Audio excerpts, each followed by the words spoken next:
시청자 여러분 안녕하십니까?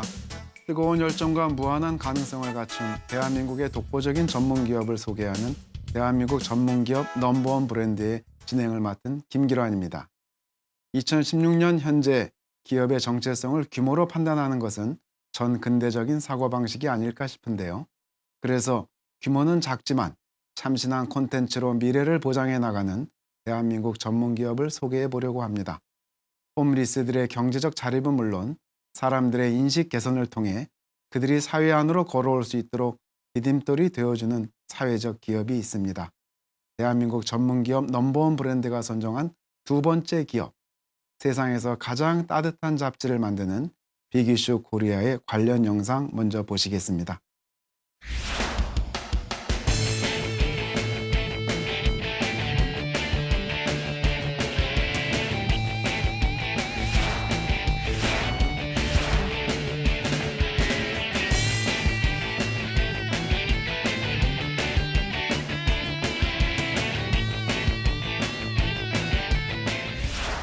이 자리에 빅이슈 코리아 안병훈 대표님 모셨습니다.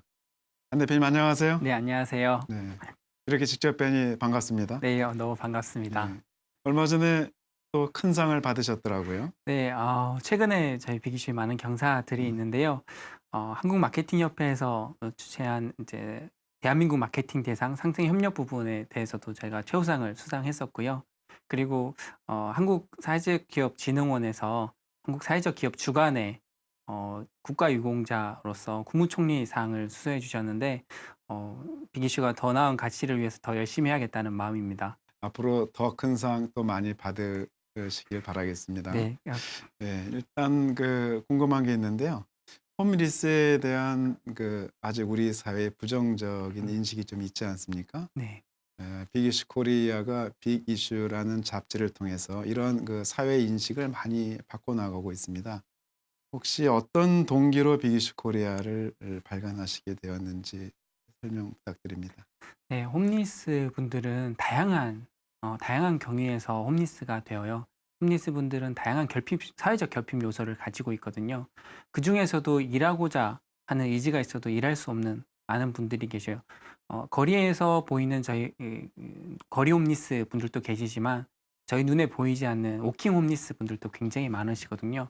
고시원, PC방, 만화방, 찜질방, 저희 눈에 보이진 않지만 이 사회의 한 기퉁이에서 주거 소외계층으로서 일을 하고 싶고 의지를 가지고 다시 일어서고 싶지만 그럴 수 없는 분들이 많이 계세요. 그분들에게 일을 할 수 있는 기회, 그 기회를 드리고 있는 상황입니다. 네, 사실 빈곤은 개인의 문제만은 아니지 네, 않습니까?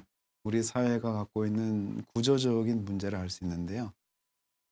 뭐 홈리스에게 어떤 뭐 희망을 주고 또 사회가 관심을 가져야 하는 이런 소셜 미션에 대한 대표님의 생각을 여쭙고 싶습니다.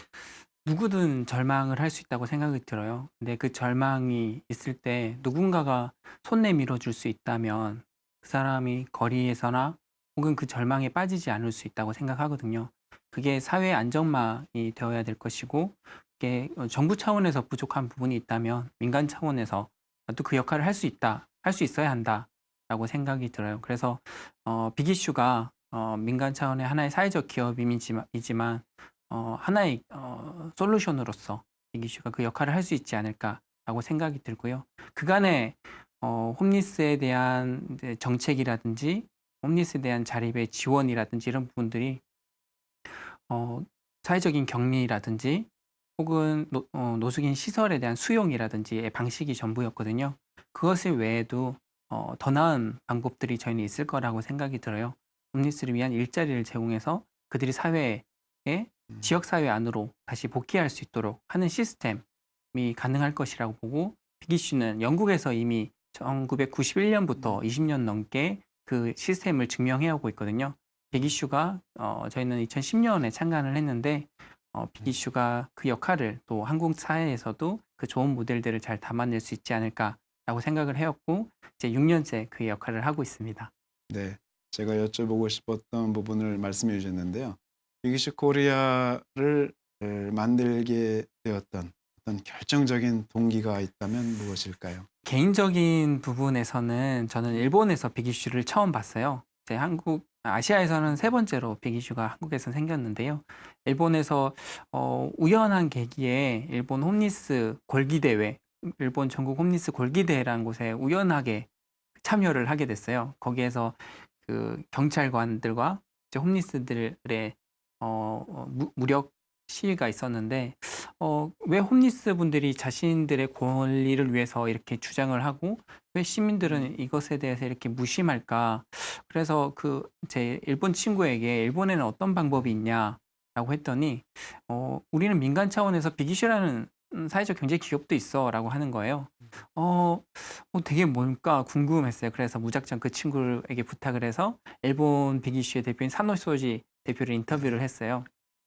그가 이런 말을 하더라고요. 빅이슈는 누구도 손해보지 않는 사업이다. 이것을 만드는 사람도, 이것을 파는 사람도, 사는 사람도, 사회도 정부도 누구도 손해보지 않는다.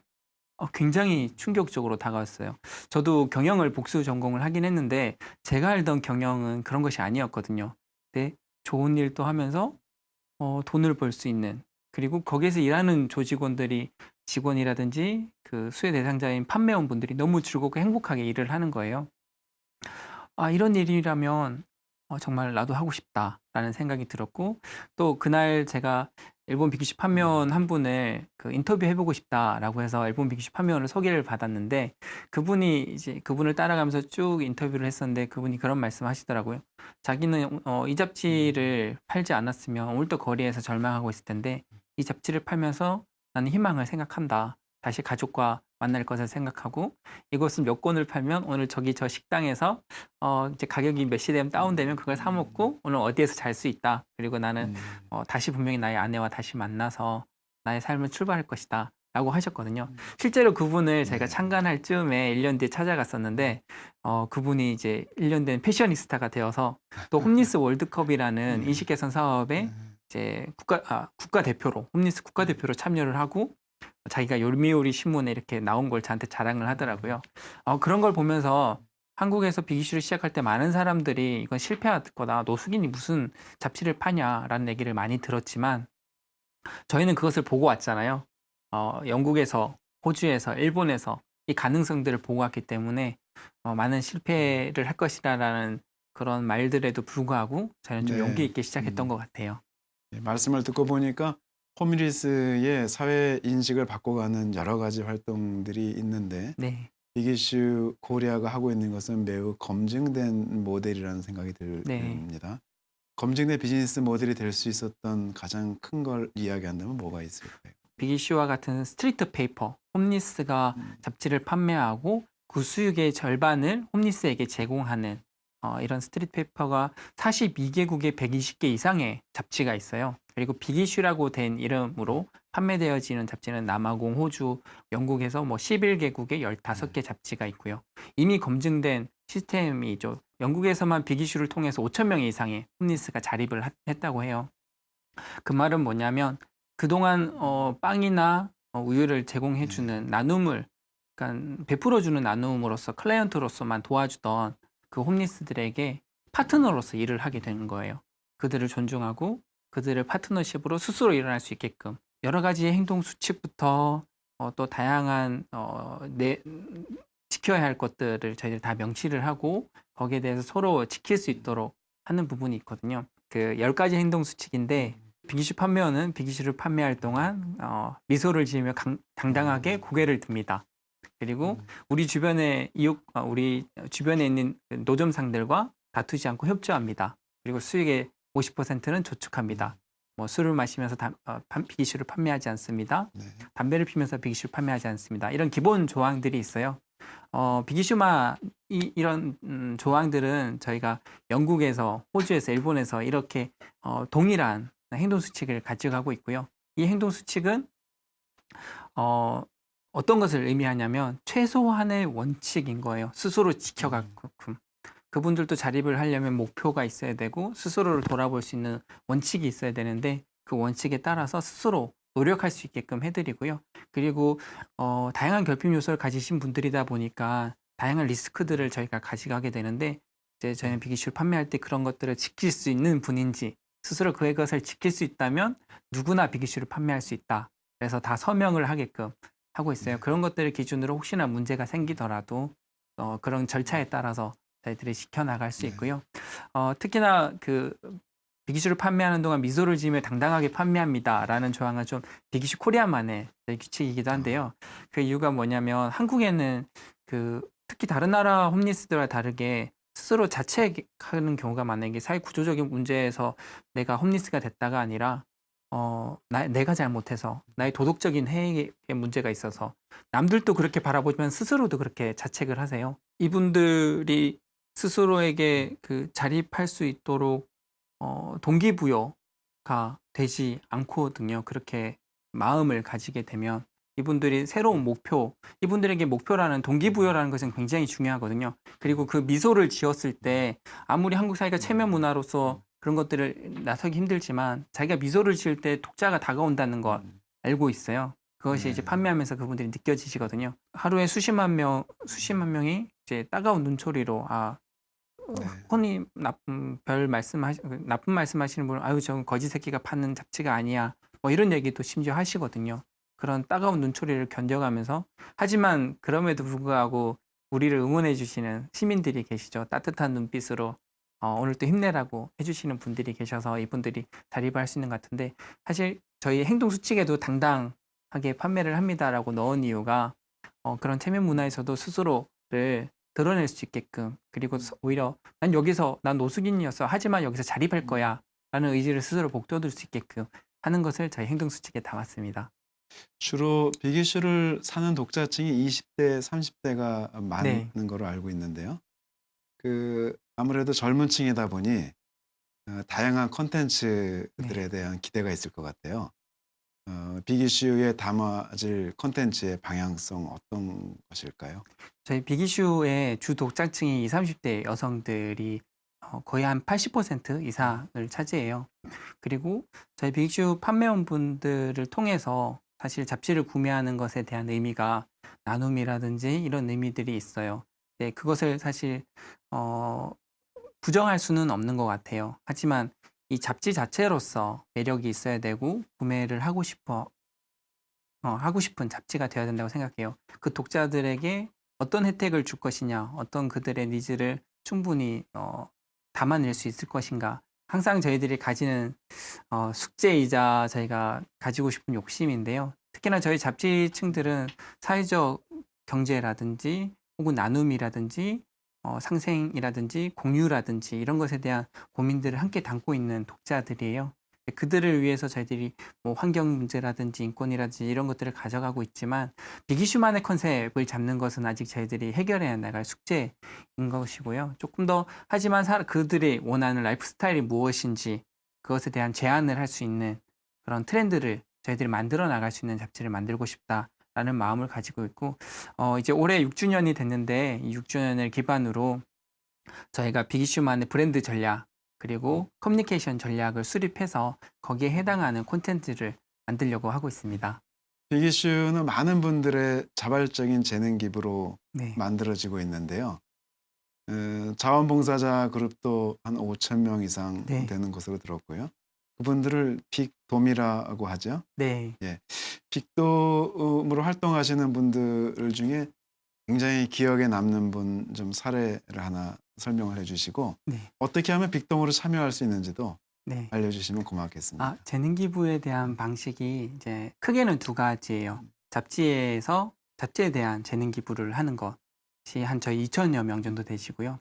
그리고 비기슈 판매원 옆에서 판매원을 함께 비기슈를 판매하시는 분들이 한 3천여 명 되세요. 그것을 빅돔이라고 하는데요. 비기슈 판매원이 사실 판매를 할 때 20, 30대 저희 독자들이 사실 가깝게 다가게 서는 것을 좀 꺼려하시는 분들이 많으세요. 그럴 때 내 또래의 봉사자분들이 같이 비기슈를 판매하면 가깝게 다가오게 되는 거예요. 그 뭔가 비기슈 판매 도우미들의 그 뭔가의 느낌이 있더라고요. 그리고 비기슈 판매원들도 굉장히 비기슈 판매원 도우미를 만났을 때, 빅돔을 만났을 때 빨리 자립을 하게 되는데요. 이게 뭐냐면 누군가가 날 응원해주고 있다라는 느낌. 그 느낌을 통해서 사실 빅이슈가 가진 시스템보다 더 큰 동기부여를 가지세요. 이제 그 굉장히 저한테 가장 소중한 네. 봉사자분들이고요. 자기의 시간과 체력을 음. 나누어 주시는 봉사자분들이죠. 그리고 잡지를 통해서 자기의 재능을 나눠 주시는 분들이 굉장히 많은데요. 뭐 사진, 일러스트, 글, 굉장히 전문적인 다양한 분야에 굉장히 실력 있고 능력 있으신 분들이 판매원들, 특히나 홈리스에 대해서 이분들을 위해서 뭔가 나누고 싶다라는 정말 자발적인 마음으로 참여를 해주시고, 그래서 저희들이 잘 받아들이고 잘 수용해서 그것들을 이제 정책적으로 잘 만들어지려고 하고 있는데요. 특히나 기억나시는 분 중에 오늘 여기 뒤에 사진이 있어서 네. 기억이 나는데, 이승기 씨예요. 이제 지금은 군대 가 계시지만 매년 1년에 한 번씩 빅이슈 판매원들 과 함께 잡지를 판매하는 스타로서 빅돔의 활동들을 하고 계시고요.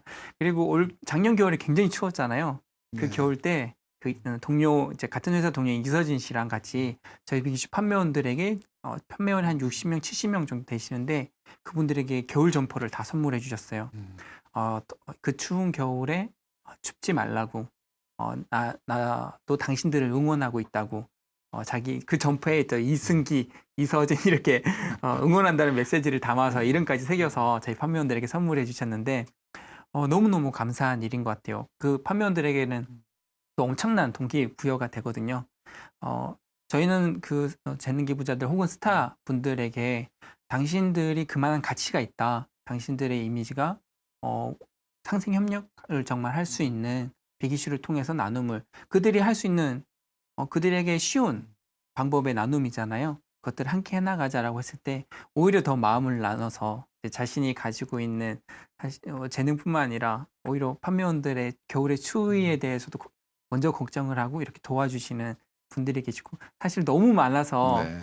다 말씀드리고 싶은데 욕심이 있네요. 그런 분들의 도움을 받아서 빅판분들이 크게 힘을 얻었을 것 네네. 같은데요. 대표님께서 가장 기억에 남는 빅판분 한번 소개 부탁드립니다. 네. 너무 기억이 나시는 분들도 굉장히 많은데요. 지금 최근에 당장 딱 떠오르시는 분은 빅이슈 판매원을 하시다가 이제 취업을 하셔가지고 지금 요리사가 되셨어요. 그리고 빅이슈의 후원자가 되셨어요. 이제 빅이슈를 자립하고 나가셔서 이제 빅이슈의 정기 후원을 하시고 계세요. 그리고 저희의 주요 행사가 있으면 꼭 이제 오비 빅판으로서 이제 참석을 하시고 빅이슈 판매원들을 격려해 주시고, 그런 분들이 너무너무 감사하죠. 사실 저희가 자립한 홈리스들에 대해서 전수조사를 하거나 관계를 맺는 게 쉬운 일은 아니거든요. 왜냐하면 그분들이 자립해 나가서도 저희가 관계를 맺을 때 홈리스였다, 빅이슈 판매원이었다, 이런 편견들 때문에 저희가 원치 않은 그분들이 피해를 받는 것들을 경험을 해서 굉장히 이제 저희와 그 자립 이후의 관계를 맺는 것도 굉장히 큰 용기나 어떤 상황들이 필요해요. 그럼에도 불구하고 지금도 빅이슈 배지를 항상 차고 다니세요. 네, 빅이슈 판매원이었다는 게 자랑스럽고, 그분은 빅이슈를 통해서 신용 회복도 하셨고 가족도 만나셨어요. 지금 딸이 자기 SNS를 보고 찾아와서 다시 이제 가족 관계도 회복되시고, 신용 회복하신 지 지금 5년이 넘으셨는데 거진 다 탕감이 되셨대요. 그래서 너무 뿌듯한 일인 것 같아요. 참 반가운 소식이 아닐 네. 수 없습니다. 빅이슈 판매를 위해서 여러 가지 또 업무들을 시스템화할 필요가 있었을 것 네네. 같고요. 또 시스템화를 많이 하신 것으로 제가 얘기를 들었는데 그 성과가 크던가요? 일단 그 시스템화를 만드는 것 자체가 어려웠어요. 왜냐하면 한국 사회에 그것을 롤모델 할 만한 것들이 없었거든요. 저희는 다 불도저처럼 하나씩 만들어 왔는데, 그 만드는 과정에서 가장 컸던 것은 현장의 목소리를 최대한 많이 반영을 하고 빅이슈 판매원들의 의견을 최대한 많이 수렴을 하려고, 소통을 하려고 많이 노력을 해왔던 것 같아요. 그것이 저희가 가지는 시스템의 힘이 아닌가라고 생각이 들고요. 왜냐하면 판매원들도 저희들을 신뢰를 하고 저희 다양한 이해관계자분들도 그 시스템에 대해서 신뢰를 할 수 있는 것이 굉장히 중요한 것 같고, 그것을 좀 더 투명하게 운영할 수 있도록 이제 저희들이 점점 더 그것을 정책화하는 과정들을 가져가고 있어요. 지금도 많은 분들이 빨간 조끼를 입고 빅이슈를 판매하고 계십니다. 희망이 오고 가는 그 현장, 영상으로 만나보시겠습니다. 안녕하세요. 합동역의 신재명입니다. 그동안 홈리스의 가능성을 믿어주셔서 대단히 감사합니다. 앞으로 노력하겠습니다. 고맙습니다. 독자 여러분, 항상 성찰하는 자세로 열심히 살겠습니다. 파이팅! 열심히 근무 계속하겠습니다. 비기수 화이팅! 지금 현장의 목소리를 들어보니 빅이슈가 개인적으로뿐이 아니라 사회적으로도 많은 의미를 담고 있는 것 같습니다. 대표님, 마지막으로 질문 하나 더 네. 여쭙겠습니다. 빅이슈 코리아의 비전 어떤 것일까요? 네, 일단 공공의 역할로서 이제 빅이슈가 사단법인으로서 혹은 사회적 기업으로서 그 역할을 윤리적으로 전략적으로 잘 할 수 있어야 된다고 생각이 들어요. 그리고 사실 좋은 일을 하려면 잘 해야 되는 것 같아요. 그러기 위해서 더욱더 스스로의 자가 진단을 해야 할 것 같고요. 오히려 요즘 가장 많이 드는 생각은 제가 이제 신임 대표가 된 지 얼마 안 돼서 그런 건지 모르겠지만 빅이슈가 일터로서는 굉장히 감정 노동이나 힘든 사안들이 많아요. 근데 그 일터를 넘어서 조직원들이 이제 다들 30대 중반, 30대 초반이 되고 이제 결혼이나 이런 것들을 고민하게 됐거든요. 창간한 지 6주년이 되니까 그렇게 네. 자연스럽게 되더라고요. 그래서 일터를 넘어서 다들 행복할 수 있는 삼터가 될 수 있는 그런 사회적 기업이 됐으면 좋겠고, 그 안에서는 저희 빅이슈 판매원들도 함께 착한 사람들의 선한 의지를 잘 담아내서 그분들과 함께 상생에 협력하고 같이 함께 더불어 살아가는 그런 사회적 기업 모델로서 정말 사람들이 누구나 추천할 수 있고 누구나 응원할 수 있는 그런 역할을 다해야 되지 않을까, 그런 비전을 가지고 새롭게 정립해 나가야 되지 않을까 생각하고 있습니다.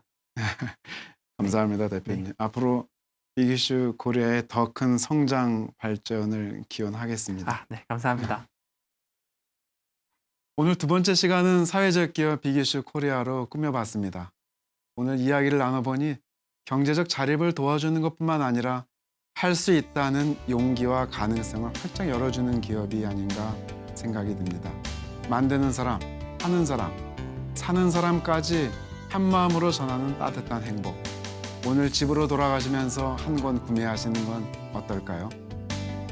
이번 주 대한민국 전문기업 넘버원 브랜드는 여기까지입니다. 함께해 주신 여러분 고맙습니다.